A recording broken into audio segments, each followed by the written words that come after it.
El calendario judío o hebreo es un calendario lunisolar creado y utilizado por el pueblo hebreo. Es lunar en que cada mes sigue las fases de la luna y solar porque los 12 meses del calendario siguen la órbita de la Tierra alrededor del Sol.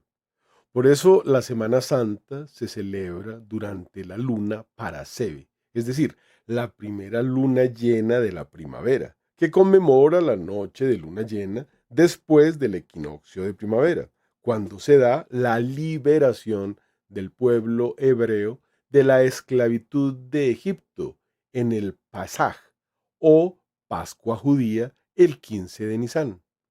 El día en el calendario hebreo comienza con el ocaso y culmina al siguiente ocaso, es decir, un día se cuenta desde una puesta del sol hasta la otra puesta del sol, y fue la tarde y fue la mañana, de lo que se entiende que cada uno de los días de la creación comenzó por la tarde. El año hebreo, según la cuenta bíblica, comenzaba con el mes de Nisán, que corresponden a marzo o abril, que coincide con la Semana Santa, llamado en la Biblia el mes primero, en el Éxodo. Sin embargo, posteriormente primó la concepción del comienzo del año en el mes de Tisrei, conocido como Día del Juicio, que generalmente corresponde a septiembre u octubre en el calendario gregoriano. Con todas estas variaciones, la cuenta de los años ha cambiado y cuando comparamos la diferencia de años que va del calendario que se utiliza en el judaísmo rabínico con la cuenta del judaísmo caraíta, nos encontramos una diferencia de 210 años. Año 5994 para los caraítas, mientras que para los demás judíos estamos en el 5784 correspondiente al año 2023 después de Cristo. Para sacar esa cuenta, los rabinos han sumado todas las generaciones que aparecen en las Sagradas Escrituras y los grandes acontecimientos, como por ejemplo las veces que estuvo en esclavitud, en Babilonia y en Egipto. Pero hubo un segmento importante dentro del pueblo judío que no estuvo de acuerdo con esa cuenta, los judíos caraítas. Dicen que muchas partes del Talmud no están de acuerdo con la Torá y decidieron seguir como norma de vida solamente la Torá, abandonando el Talmud. La Torá no dice que fueron 220 años de esclavitud en Egipto únicamente.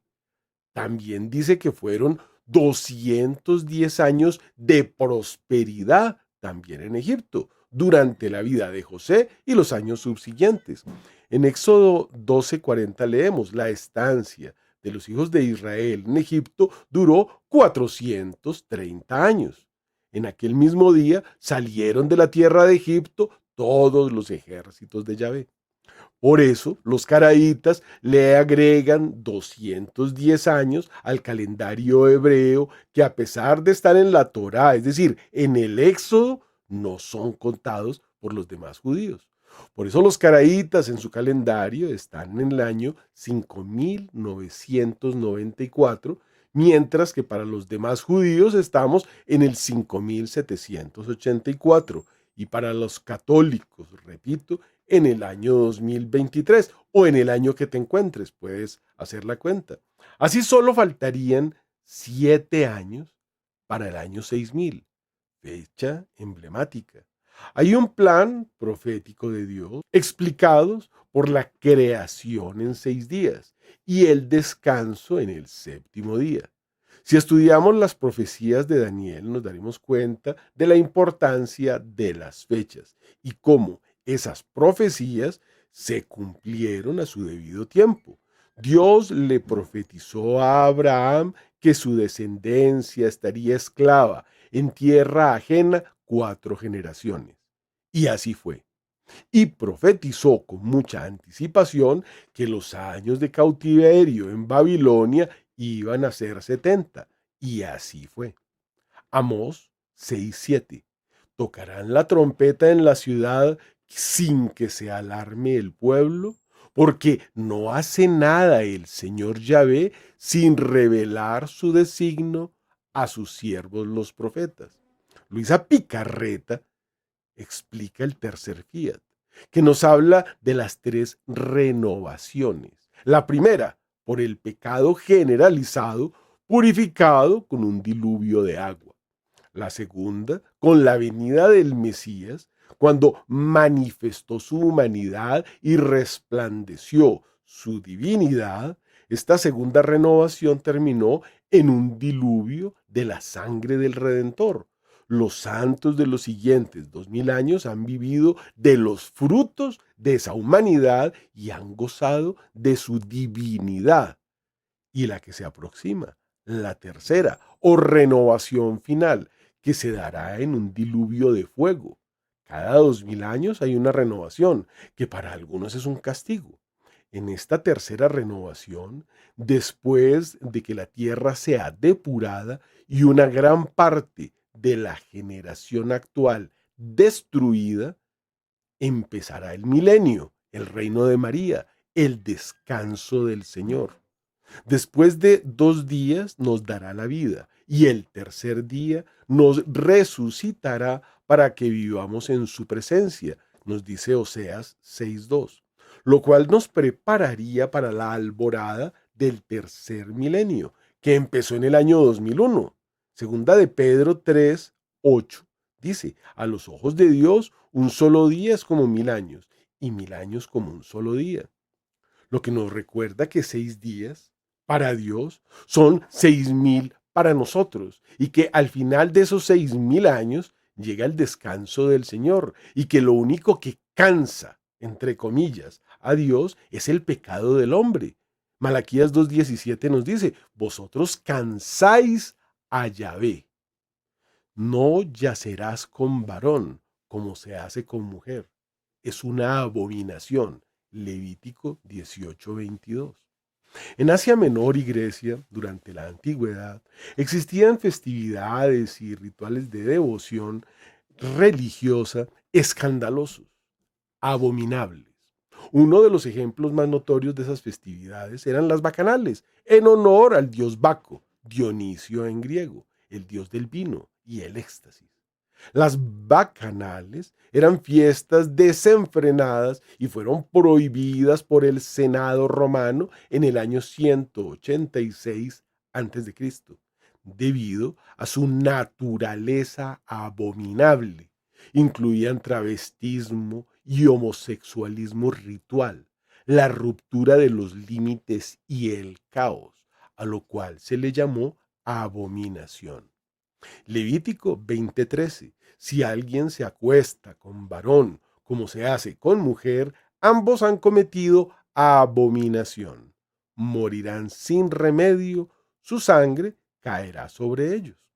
San Mateo 24:15 y San Marcos 13:14 mencionan la abominación de la desolación, que llega a estar en el lugar santo, según San Mateo, o donde no debería estar, según San Marcos, dicha por nuestro Señor a sus discípulos como señal de su partida de Judea en los tiempos que se acercaba a la ruina de Jerusalén, según nos explica Lucas 21:20.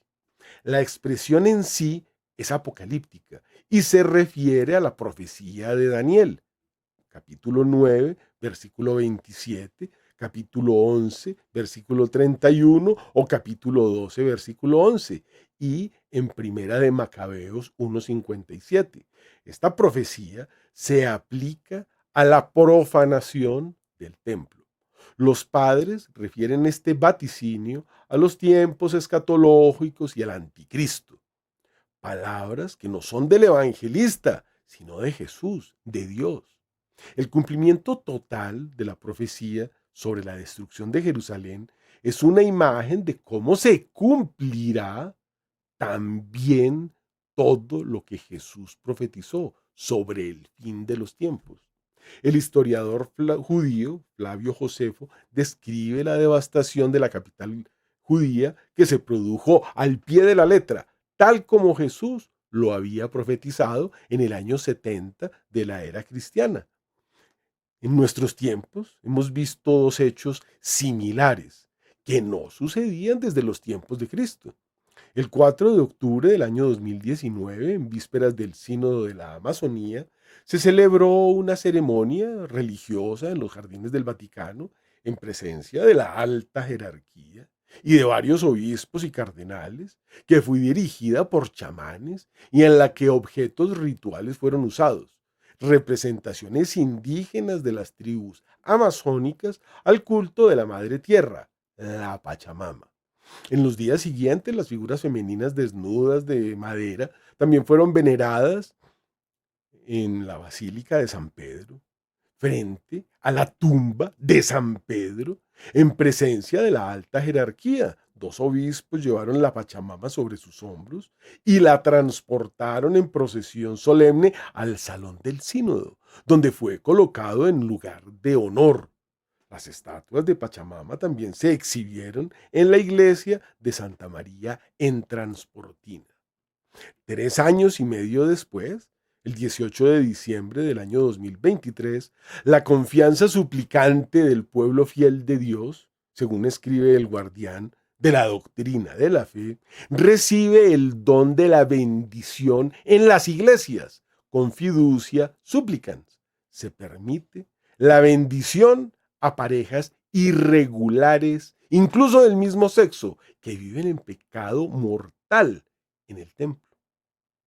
Curiosamente, esto coincide con el Año Nuevo Judío, que da inicio al año 5994, 7 años antes del 6000, desde la creación del hombre, e inaugura dos períodos que algunos llaman la Semana Corta de Daniel, y afirmará su nueva alianza en una semana con muchos fieles convertidos, y a la mitad de esta semana cesarán las hostias y los sacrificios, y estará en el tiempo la abominación de la desolación, y durará la desolación hasta la consumación y el fin del mundo, nos dice Daniel 9:27.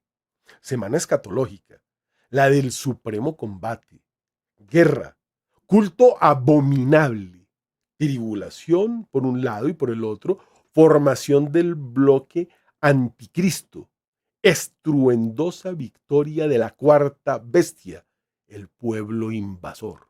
Semana escatológica que se clausura con el diluvio de fuego del Espíritu Santo, que a unos hace arder y a otros llena de gracia, que limpia definitivamente la tierra del Salvador para que allí resplandezca el nuevo orden del reino de Dios. La semana corta son 7 años, cuando venga sobre el santuario la abominación desoladora. Pachamama, del 7 de octubre de 2019. 3 años y medio después, fiducia supplicans, confianza suplicante, 18 de diciembre del año 2023. A la mitad de esa semana, el 7 de abril del 2023, fecha que coincide con la de la crucifixión, se celebra la Semana Santa y cae viernes para Sebe, Año Nuevo Nisan 5994. A partir de la puesta del sol del viernes 15 de septiembre del 2023, los judíos de todo el mundo celebraron Rosh Hashanah, el Año Nuevo Judío, Tishrei, 5994, según los caraítas, conocido como Día del Juicio. Se toca el shofar, se inician los 7 años de la tribulación.